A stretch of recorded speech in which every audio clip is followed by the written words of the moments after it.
IBN TV में आप तमाम दर्शकों का स्वागत है। सर्वपितृ अमावस्या यानी पितृपक्ष के तहत श्राद्ध पक्ष का बुधवार को अंतिम दिन था।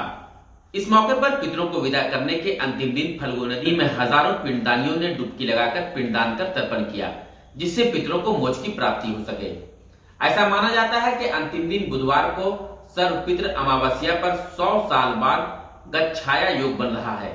इस दिन कुछ विशेष उपाय करके पितराऋण पितृदोष से मुक्ति पाई जा सकती है। ऐसी मान्यता है कि गयाजी तीर्थ में स्थित फल्गु नदी में स्नान और फल्गु जल का तर्पण देने के बाद पूर्वजों की आत्मा को शांति मिलती है। इसके साथ ही पितरों को स्वर्ग का मार्ग प्रशस्त हो जाता है। बताया जाता है कि भगवान राम और माता सीता भी यहाँ पधारे थे, जहाँ उन्होंने अपने पिता महाराजा दशरथ के लिए पिंडदान और तर्पण किया था।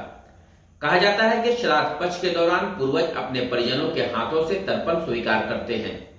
इस दौरान पितरों की आत्मा की शांति के लिए पिंडदान करने का विधान बताया गया है। मान्यता है कि जो लोग इस दौरान सच्ची श्रद्धा से अपने पितरों का श्राद्ध करते हैं, उनके सारे कष्ट दूर हो जाते हैं। पितृपक्ष में दान पुण्य करने से कुंडली में पितृदोष दूर होता है। ऐसा भी कहा जाता है जो लोग श्राद्ध नहीं करते, उनके पितरों की आत्मा को मुक्ति नहीं मिलती और पितृदोष लगता है। इसलिए पितृदोष से मुक्ति के लिए पितरों का श्राद्ध जरूरी माना गया है।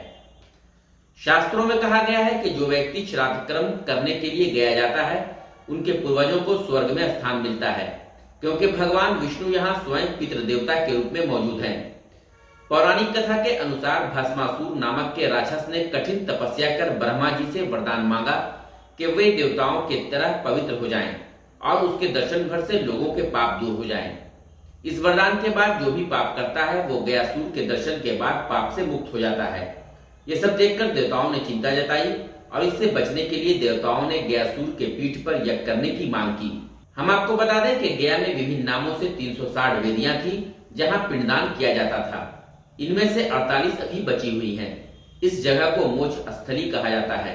हर साल पितृपक्ष में यहाँ 17 दिनों के लिए मेला भी लगता है। पहली बार यहाँ आए हैं, यहाँ के पंडित जी वगैरह से बहुत अच्छा लग रहा है। और अभी अब 7 दिन के भागवत जी करवा के घर से आए हैं। इन पंडित जी ने हमको यहाँ तक पहुँचाया, उनके बहुत आभारी हैं हम। अच्छा, व्यवस्था कितना अच्छा लगा, गया जी कितना बहुत अच्छा लगा, बहुत अच्छा से भाई आए हैं हम, बहुत अच्छा लगा है। तो पहली बार हम आए, कब से सुन रहे हैं, बहुत दिनों से इच्छा थी और गंगा मैया ने आज सुनी है। क्या नाम हुआ? गंगा मैया राजकुमारी भाई थी, पचौड़ से, जिला राजगढ़। या जो घर पर श्राद्ध वगैरह 17 दिन जल देते हैं, तो जल देने के बाद आज पितृ विसर्जन अमावस्या हो गया। आज से श्राद्ध जो है गया तिथि का श्राद्ध आज समाप्त हो गया। इसके बाद 17 दिन वाले लोग गायत्री घाट दही चावल का श्राद्ध करके अपने अपने घर को प्रस्थान करें। आज तो आम लोग भी काफ़ी लोग की संख्या लाखों जी, आज पितृ विसर्जन अमावस्या है ना।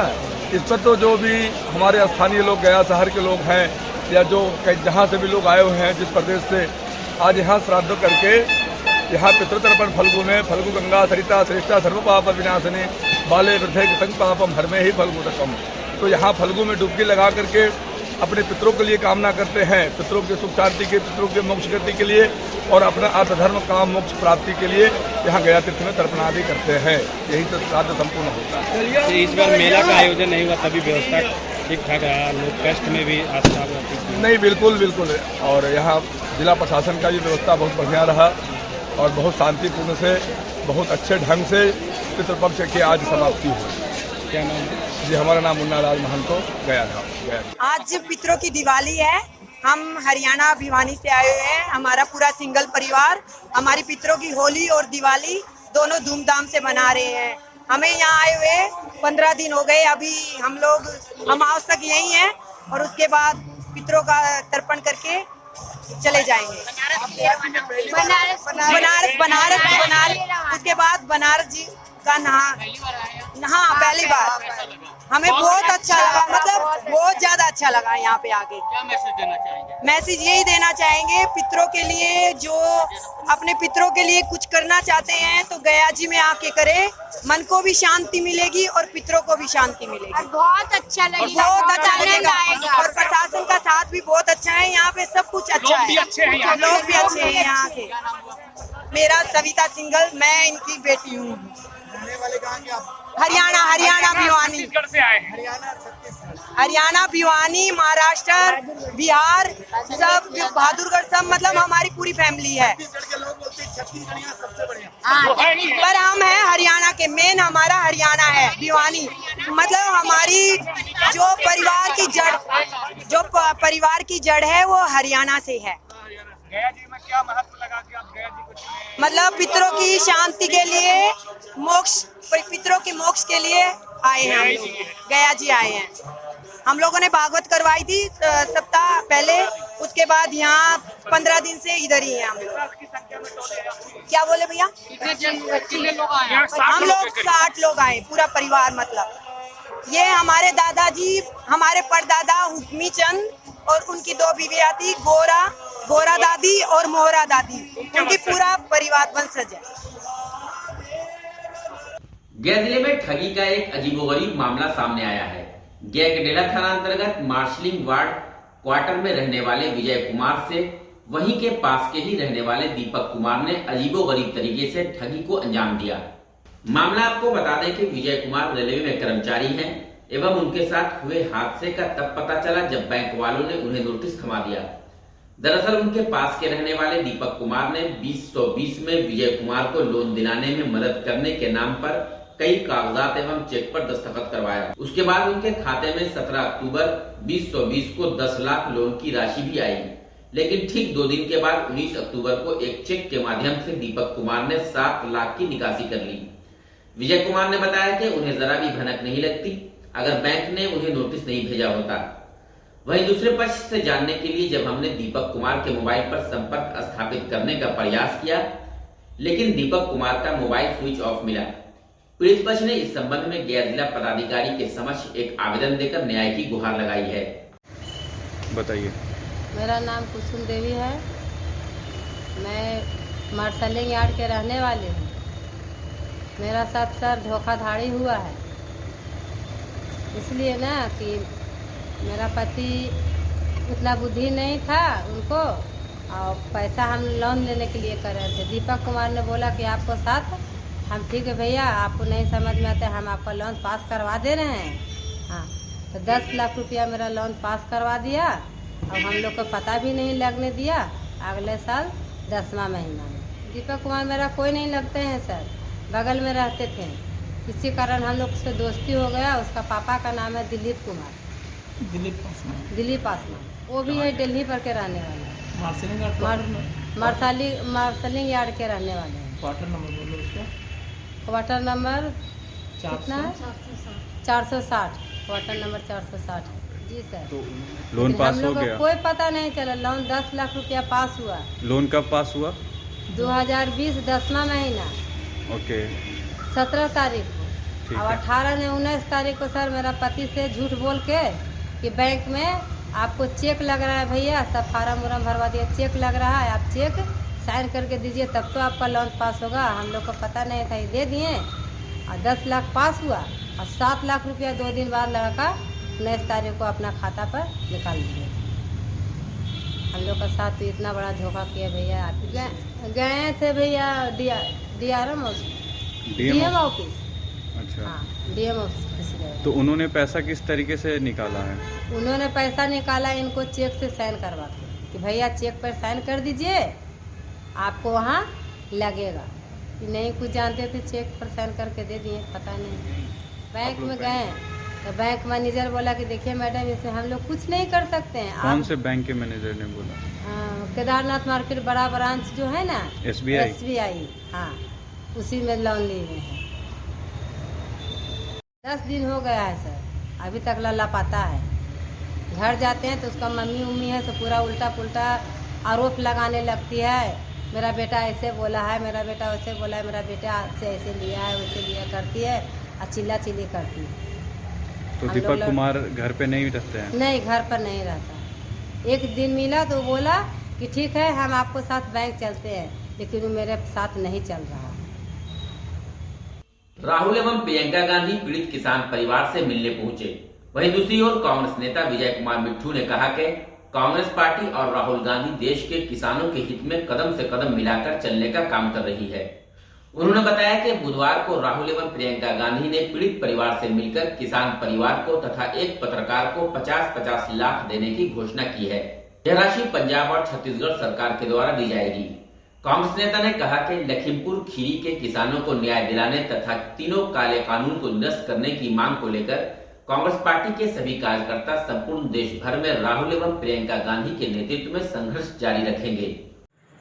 आज कांग्रेस पार्टी के नेता श्री राहुल गांधी पंजाब के मुख्यमंत्री एवं छत्तीसगढ़ के मुख्यमंत्री 3 दिनों से पुलिस हिरासत में डिटेन की गई श्रीमती प्रियंका गांधी से मिलने एवं नरसंहार हुए किसानों के पीड़ित परिवारों से मिलने जब लखनऊ एयरपोर्ट पर पहुंचे तो वहां भी योगी सरकार के पुलिस कर्मियों ने इन तीनों को रोकने का प्रयास किया, लेकिन इन तीनों जब धरना पर बैठ कर के इसका प्रतिरोध किए तो उन्हें वहां जाने की इजाज़त मिली और श्री राहुल गांधी जी जम करके उत्तर प्रदेश सरकार की गलत नीतियों का विरोध किए।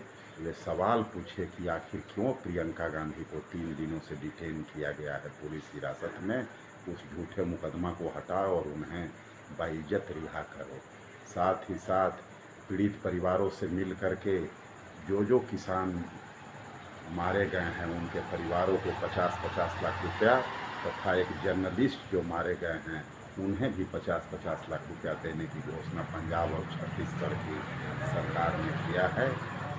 गया के इमामगंज पीएनबी बैंक शाखा के उपभोक्ताओं ने वहां के कर्मी कुणाल कुमार पर गंभीर आरोप लगाया है। बैंक शाखा के उपभोक्ताओं ने एवं कर्मियों ने बताया कि कुणाल कुमार अपने कार्य में रुचि नहीं लेते हैं, जिस कारण से कई लोगों को बैंक से निराशा हाथ लग रही है। वहीं एक व्यक्ति कैल भारती ने बताया कि उनकी पत्नी की मृत्यु के उपरांत उनके खाते में जमा राशि निकासी के लिए वह लगातार परेशान हैं, जबकि उस खाते में नॉमिनी वो स्वयं हैं और उन्होंने सारी प्रक्रियाएं भी पूरी कर ली है, लेकिन अभी तक बैंक के द्वारा उन्हें राशि उपलब्ध नहीं कराई गई। बेटी के शादी कर रहे हैं सर, दूसरा से पैसे ले, 4 फॉर्म भर रहे हैं, 4 पुतुरी ना मतलब सही बता रहा है। जब आते हैं तो कहते हैं कि आप क्यों अनता करेंगे, आप क्यों अनता करेंगे, आपके 5वां फॉर्म की भरे हैं, देखिए अभी ना जमा लेते हैं, जब बड़ी मुश्किल से जमा दे हैं जबरदस्ती। कौन है? कहाँ घर हुआ आपका? ये भी हमको घर है। क्या नाम हुआ? काला बत्ती देंगे। तबियत खराब है। तबियत खराब है लड़कन के। बेटा के मतलब यहाँ काहे लाए हैं? कहाँ हैं आप? हाँ, मैं बैंक वाले पैसा निकालने के लिए। तो क्या दिक्कत हो रही है? हमको दिक्कत है इस पार करके तो मेरा उसके नाम से खाता था, वो खाता में हम पैसा कमा कर डाला हुआ है, वो पैसा हम निकालना चाह रहे हैं। तो क्या दिक्कत आ रही? और सब कागज में आपको दे रहा है बना के, और मैनेजर साहब बोल रहे हैं कि आज जाएंगे कल जाएंगे, इंक्वायरी करने जा रहे हैं। कौन मैनेजर साहब? नाम पता है? पता ये तो पता नहीं। तो कितना दिन से आप बैंक का चक्कर काट रहे हैं? हो गया 1 महीना लगा। नहीं मिल रहा पैसा। क्या नाम हुआ आपका? हमको कैल भारती। कहाँ घर हुआ? बिहार की धार्मिक नगरी गया जी में एक ऐसी पाठशाला है जहां निःशुल्क कर्मकांड की शिक्षा पिछले 45 वर्षों से दी जा रही है। इस पाठशाला में ना उम्र का भेदभाव है और ना ही धर्म की अड़चने। यहाँ किसी भी धर्म के किसी भी उम्र के लोग आकर कर्मकांड और वेद का ज्ञान पा सकते हैं। यह संचालित है गया के विष्णुपद मंदिर के समीप राजा आचार्य जी के घर पर। जी हाँ, बिहार के गया शहर में एक ऐसी पाठशाला है जहां बच्चों से लेकर बुजुर्गों तक को कर्मकांड की शिक्षा दी जाती है। इस पाठशाला में कर्मकांड के साथ साथ ज्योतिषाचार्य और अन्न पूजा की विधि भी सिखाई जाती है। यहाँ हर जाति पंथ के लोगों को निःशुल्क कर्मकांड और वैदिक ज्ञान दिया जाता है। विष्णुपद मंदिर स्थित मंत्रालय वैदिक पाठशाला में ज्यादातर बच्चे कर्मकांड की शिक्षा लेते हैं। इस पाठशाला में बच्चे स्कूल की पढ़ाई के बाद शाम होते ही कर्मकांड की शिक्षा लेने आते हैं। यहाँ अध्ययनरत 6 साल के बच्चों को भारी भरकम श्लोक कंठस्थ है। बच्चों का एक साथ लय में मंत्रोच्चारण हर किसी को चौंका देता है। गौरतलब हो कि गया के मोक्षदायिनी तट पर मंत्रालय वैदिक पाठशाला पंडित रामाचार्य के आवास पर संचालित है, जहां पिछले 45 सालों से पंडित रामाचार्य कर्मकांड की शिक्षा दे रहे हैं। उनके अनुपस्थिति में उनके पुत्र पंडित राजा आचार्य पाठशाला को संचालित करते हैं। यहाँ पाठशाला के छात्रों ने बताया कि सुबह सुबह स्कूल में बुनियादी शिक्षा लेने के बाद शाम को ये लोग इस पाठशाला में आकर कर्मकांड की शिक्षा ग्रहण करते हैं। उन्हें दर्जनों मंत्र कंठस्थ हैं। वहीं कुछ छात्र पाठशाला से कर्मकांड की पूरी शिक्षा प्राप्त कर ली है। वो अब सही उच्चारण और सही विधि से पिंडदान करवा लेते हैं। साथ ही शाम में वैदिक पाठशाला में आने के लिए धोती, कुर्ता और चंदन लगाकर आते हैं।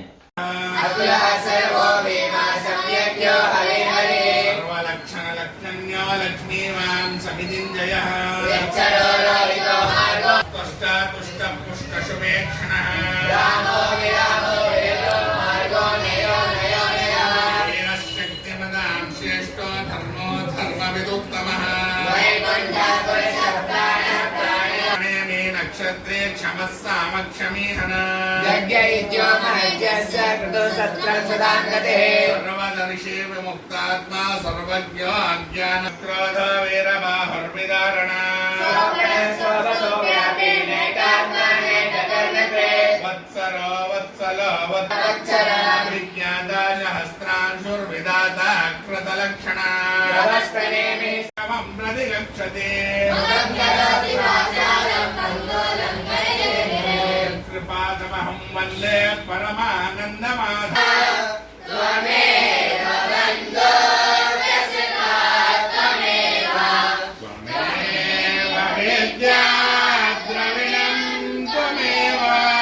त्वमेव सर्वं मम देव देव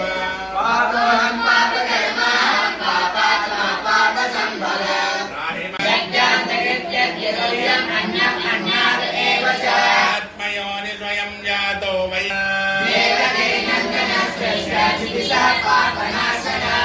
ब्रह्मन्दगी चक्रे शाङ्गदन्वा गदाधर रुचिराङ्गदः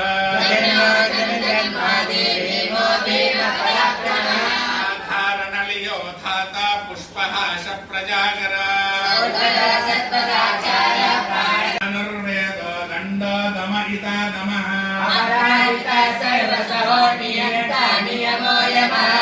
भवान् सात्विक सत्य सत्य धर्म परायणः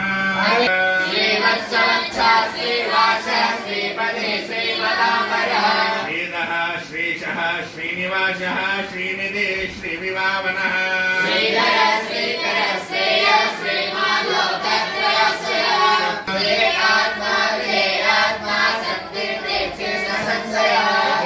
सर्वतक्षुः अनीश शाश्वत स्थिरः सर्वदृग्व्यासो वाचस्पतिरयो निज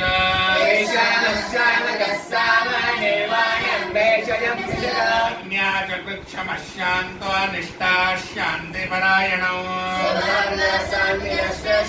इस पाठशाला का नाम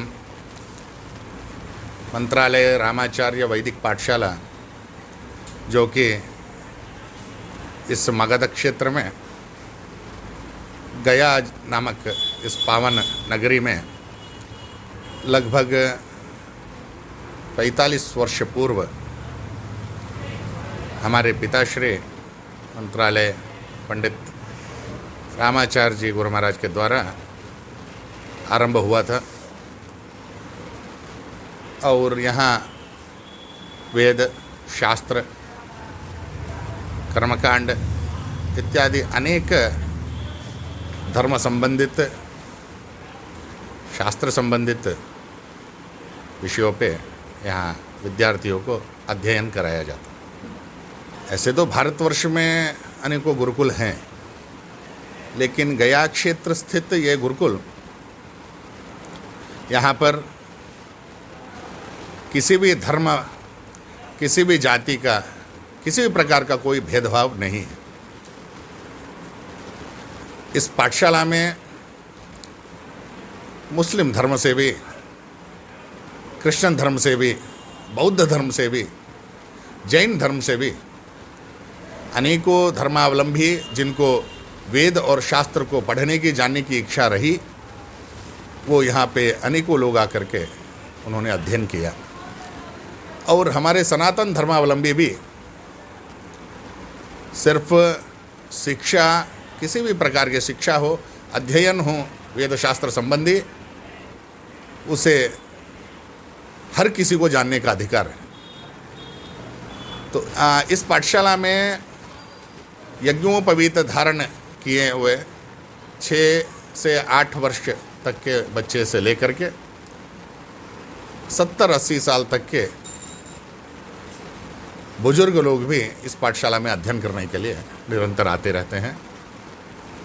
शास्त्र वेद अध्ययन में किसी चीज़ को सीखने के लिए उम्र कभी बाध्य नहीं, मतलब उसका कोई सीमा नहीं होता है, कभी भी अध्ययन कर सकते हैं।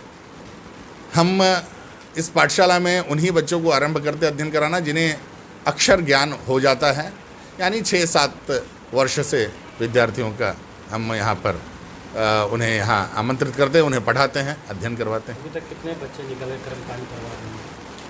लगभग इन 45 वर्षों में देखा जाए तो अनेकों हजारों विद्यार्थी यहाँ से तैयार हुए।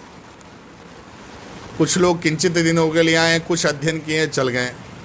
कुछ विद्यार्थियों ने 5 साल, 3 साल, 2 साल, 1 साल रह करके विशिष्ट अलग अलग विषयों पर अध्ययन करके वो निकले। अगर सही एक आंकड़ा बताया जाए तो लगभग 2000 विद्यार्थी संपूर्ण भारत एवं विदेशों में भी हमारे इस मंत्रालय वैदिक पाठशाला से अध्ययन करके अपना जीविका चला रहे हैं। हम लोग यहाँ पे विद्यार्थी लोग कर्मकांड सीखने आते हैं। गुरुजी हम लोग को सिखाते कर्मकांड। हम लोग ब्राह्मण हैं, सनातनी हैं, हम लोग को अपना धर्म कर्म नहीं भूलना चाहिए। ब्राह्मण है, ये हमारा कर्म है कर्मकांड कराना, इससे हमारी जीविका भी चलती है, ब्राह्मण धर्म का भी पालन हो जाता है, सुबह में पढ़ाई भी हो जाती है, सायंकाल भगवान का आराधना भी हो जाता है, अपना भी कुछ शिक्षा हो जाता है। तो सीखना कितना जरूरी होता है? देखिए, ब्राह्मणों के लिए वेद का पाठ, स्तोत्र, गुरु की कृपा बहुत बहुत ज़्यादा ज़रूरी है, क्योंकि इसके बिना ब्राह्मण अधूरा रहता है। इसीलिए इस पाठशाला में कितनी उम्र के बच्चे आते हैं और विभिन्न जाति? इस पाठशाला में 6 साल से बच्चे से लेकर 60-70 साल के नाना अन्ना लोग आते हैं यहाँ पे। यहाँ सब जिन बच्चों का अक्षर ज्ञान हो गया उनके माता पिता यहाँ भेजना प्रारंभ कर देते हैं। जब विभिन्न जातियों के लोग भी कर्मकांड सीखते हैं, हाँ जी, ज़रूर। आपत्ति आप लोग को नहीं? नहीं, उससे कोई आपत्ति नहीं है। उससे हमारे धर्म का प्रचार होता है। वो हमारे धर्म को जानने आते हैं कि हिंदू धर्म में क्या खासियत है, सनातन धर्म में क्या खासियत है, उसके विषय में जानने के लिए आते हैं। वो लोग सीखते हैं, उन्हें अच्छा लगता है, साथ में रहते हैं। तो मैं यहाँ वैदिक अध्ययन करने आता हूँ। तो स्कूल में जाते हैं? जी। फिर शाम में यहाँ आते हैं हम लोग 6 बजे से। कितने घंटे पढ़ाई करते हैं? 3-4 घंटे। क्या क्या पढ़ाई करते हैं? यहाँ विष्णु सहस्त्रनाम स्तोत्र पाठ होता है, फिर कर्मकांड का पढ़ाई होता है। तो इस उम्र में ये पढ़ाई करते हैं, कैसा लगता है? बहुत अच्छा लगता है। फिर कहाँ तक सीखे हैं? अभी कुछ मंत्र बताएंगे? जी। भूखंडम वार्यनांडम परवरविरडम पडम पूरुडम्पम डिम डिम डिम डिम डिम पम दहम पितामह जंप जंपश्च जंपय तुल्यास्तु तुल्यास्तु तुल्याः धूम धूम धूमकैः कुमकुमाङ्कैः कुमाङ्कैः एतत्ते पूर्णयुक्तम् अहरः करः पातु मां नारसिंह येनाभ्रं गर्जमानं लघु लघु मकरो भालचन्द्राकदृष्टम्। यहाँ से हम 3 साल लगभग हो गया है। क्या सीखने आते हैं यहाँ कर्मकांड सीखने आते हैं। स्कूल भी जाते हैं आप? हाँ, प्रातः काल में जाते हैं स्कूल और सायंकाल में आते हैं यहाँ पाठशाला।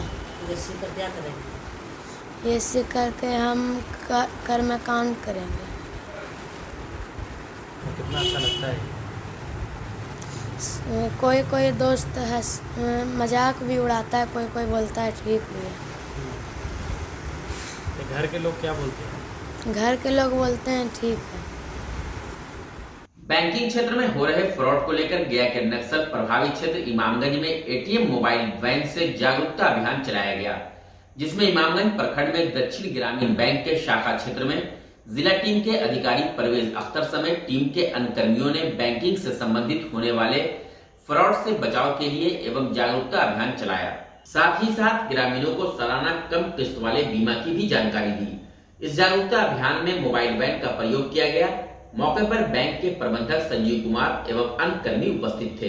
ये है वित्तीय समावेशन विभाग के द्वारा जो है सो गाँव में जो है एटीएम मोबाइल एटीएम वैन है, ये लोगों को जागरूक करती है कि अभी आरबीआई के द्वारा और नाबार्ड के द्वारा ये जो है सो जागरूकता कैंपेन चलाया जा रहा है, जिसमें लोगों को जागरूक किया जा रहा है कि आप बैंकिंग फ्रॉड से कैसे बच सकते हैं, ठीक है ना। और जो सरकार के द्वारा जो योजनाएं चलाई जा रही है, जीवन सुरक्षा योजना, सामाजिक सुरक्षा योजना और जनधन योजना के में जो खाता खुले हैं, सारे जो कस्टमर्स हैं उनको जो है सो 12 रुपया और 330 रुपया की जो बीमा योजना है, उनसे लोगों को लाभान्वित करने का कार्यक्रम अभी चलाया जा रहा है। तो इसी को लेकर के जितने भी जो है सो गाँव में एटीएम वैन का भी परिचालन हो रहा है और इसमें लोगों को जागरूक करके लोगों को जीवित किया जा रहा है। मात्र 12 रुपया में 2 लाख का बीमा दिया जा रहा है और 330 रुपये में 2 लाख का बीमा। अगर कोई व्यक्ति जो है सो 342 रुपये में 4 लाख का जो है सो बीमा उन लोगों को दिया जा रहा है। इसमें जो है सो ये बहुत ही अच्छा स्कीम्स है। जागरूकता वैन कब से इमामगंज में है? ये जागरूकता वैन जो है अभी पूरे गया रीजन में जो है सो घूम रहा है। अभी जो है सो आज का प्रोग्राम इमामगंज, कोठी और रानीगंज 3 ब्रांच हमारे इस एरिया में है। इस एरिया में तीनों ब्रांच में किया गया। अभी कोठी ब्रांच में जो है सो जितनी भी जीविका की महिलाएं थी, ये सारे महिलाओं का एक कैंप कर करके उन लोगों को 12 रुपये और 330 रुपये का जो है सो बीमा कराया गया। क्या लगा आपको, कितना प्रतिशत लोग जागरूक है इसके प्रति? हाँ, लोगों में जागरूकता की कमी है, लेकिन जब ये वैन एटीएम वैन जब मूवमेंट होती है तो लोग कई तरह के सवाल पूछते हैं, तो जिससे उन लोगों में जागरूकता जो है सो आती है। लोगों को ये पता नहीं है कि फ्रॉड कॉल आता है तो उससे कैसे बचें, मोबाइल बैंकिंग, नेट बैंकिंग का प्रयोग कैसे किया जाए। यहाँ तक कि लोगों को पता नहीं था कि 12 रुपया में भी बीमा सुविधा लोगों को मिल रहा है। तो जब ये इस तरह की वैन का जब परिचालन होता है आरबीआई और नाबार्ड की तरह, तो लोगों में काफ़ी जो है सो जागरूकता आती है। जी, अपना नाम बता दीजिए। हाँ, परवेज़ अख्तर जो है सो दक्षिण बिहार ग्रामीण बैंक रीजनल ऑफिस से, फाइनेंशियल इंक्लूजन डिपार्टमेंट से। VBCN IBN टीवी में खबरों का सिलसिला लगातार जारी रहेगा। तब तक के लिए हमें और VBCN IBN टीम को दीजिए इजाजत।